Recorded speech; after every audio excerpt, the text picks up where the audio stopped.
来关心政治消息，全台大罢免第二阶段联署了后，中选会20日要开会审26件立委罢免案。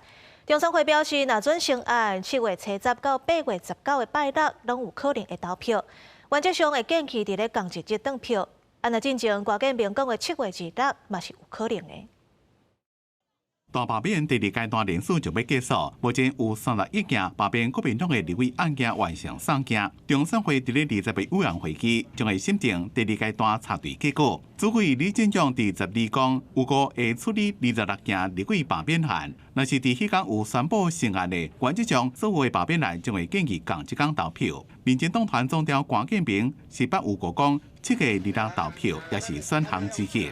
6月20号来宣布成立的话，那这个投票的时间会落在7月10号到8月19号之间。726也是在这个期间里面，它是选项之一，但是并不确定。 罢免北光旗黄建斌多款急3个案件，因为伫咧查对期限内无接到地方选举委员会报件的通知，罢免黄建斌团体也阁讲第二阶段正式过关。国民党主席朱立伦是发出爱国者行动，未反制大罢免。民进党是表示讲，将来可能加拿营联合办反罢活动。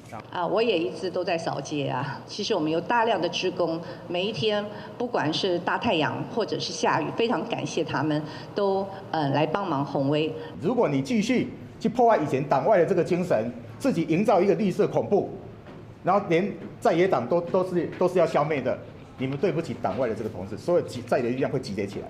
那民进党团，我们当然作为公民罢团最强的侧翼，那在所有的组织作战，我要强调，把它当作大选一样来打。31位南营罢免案送件，其中罢免南营立委张志伦、林德浩、林派祥，还有完成报件的马文君，又何等5个案件，因为送件插队时间较晚，可能无法度赶到20日。委员会议审定。公司新闻采访报道。